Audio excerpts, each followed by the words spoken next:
Let's all welcome Carol Mann.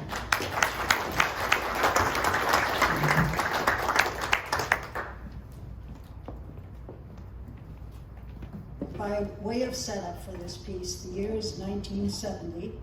The place is Los Angeles, specifically the Los Feliz district, and the protagonist, by the name of Palma Sheffield, plans to spend a quiet evening reading. But we've all heard the adage, man makes plans while God laughs. All right, and now a brief interruption. A soft click interrupted the evening stillness of Palma's small studio apartment. Glancing up from her book, she listened, heard nothing more, and settled back on her Murphy bed. She resumed reading.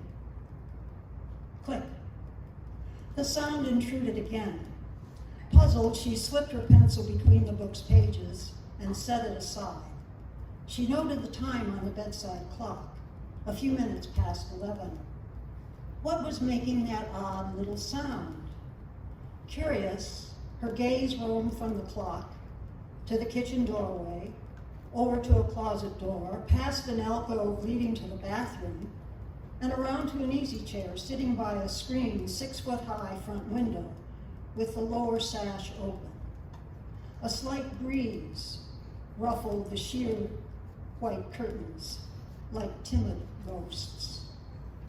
Her search proceeded past the window to a mirror hanging by the front door, then to the door itself. She was about to continue her hunt when the doorknob suddenly turned to the left, click. After a pause, it rotated back to the right, click. Palma didn't move, coming to a stark realization. The only lock protecting against someone entering was a flimsy button in the center of the doorway. The security chain hung free and the deadbolt hadn't been set. Involved in her reading, she'd not yet locked up for the night. Who was out there? Heart racing, Palma quietly got up.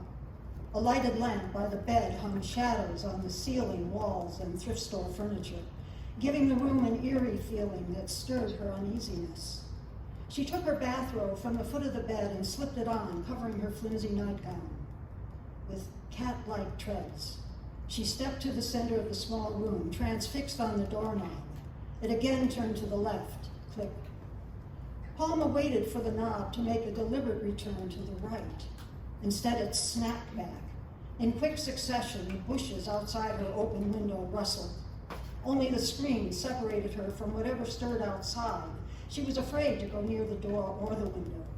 She darted into the unlit kitchen, guided by light filtering from the main room, her bathrobe flaring like a superhero cape. She needed a weapon. From a cupboard drawer, she pulled out a knife, and gripping it in her right hand, her knuckles white, she quickly checked the back door.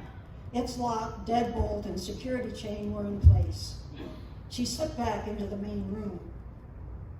No white noise intruded from the street or neighbors. No bushes rustled. No doorknob turned.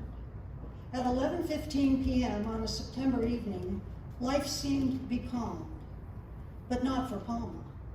She stood in the middle of the room, holding a knife, staring at the front door, afraid to close the window in case someone lurked just on the other side. Before a deep, tension-releasing breath could escape her lips, the knob turned again, this time back and forth with urgency. We're going to leave poor Palma right there. And the complete story is in Creek Songs. Thank you.